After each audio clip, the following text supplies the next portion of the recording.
Hey everyone, welcome back to the channel. Today we've got some juicy stuff to talk about, and it's all centered around one of the gaming world's most secretive and intriguing companies, Valve. If you've been keeping an eye on the news lately, you've probably noticed there's been a lot of chatter about them, and it's a real mixed bag. There's some seriously exciting stuff on the horizon, but also a bit of controversy that's got the community buzzing. Let's kick things off with the good news, because who doesn't love a bit of hype? We recently did a deep dive into that massive Half-Life 3 leak. Yes, you heard me right, Half-Life 3?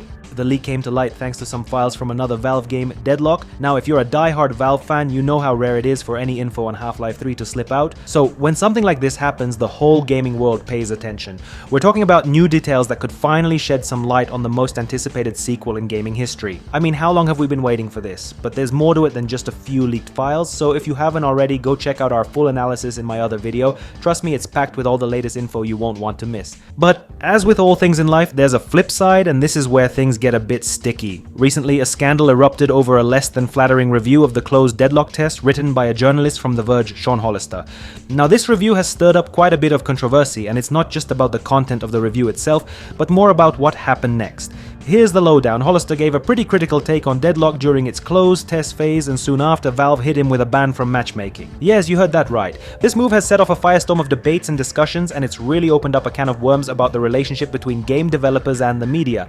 Let's break it down a bit. On one hand, some people are saying that Hollister may have crossed an unspoken line. They argue that even though there wasn't a formal NDA, non-disclosure agreement, in place, there's an understanding, or at least there should be, between journalists and developers when it comes to previewing games that aren't ready for prime time. The fans who side with Valve feel that Hollister was a bit too quick to share his thoughts publicly, and that he should have been more mindful of the fact that Deadlock was still in a closed test phase. A journalist's responsibility is not just to their readers, but also to the developers who are working hard behind the scenes to perfect these games. They believe that leaking too much too soon could harm the game's reception before it even gets a fair shot. But then, there's the other side of the coin. The Verge and its editor, Tom Warren, have stood by Hollister, insisting that he did nothing wrong. According to them, there was no NDA in place, and much of what Hollister reported on was already floating around on the internet.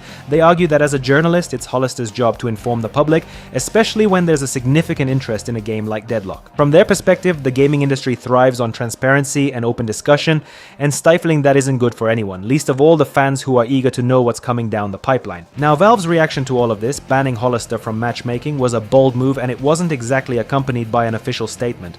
But actions speak louder than words, and this move has definitely made it clear that Valve wasn't happy with how things went down. The ban has sparked a huge debate. Was Valve's response justified, or did they overreact? The answer to that question really depends on where you stand. If you're someone who values Valve's approach to keeping things under wraps until they're ready to show the world, you might think they did the right thing.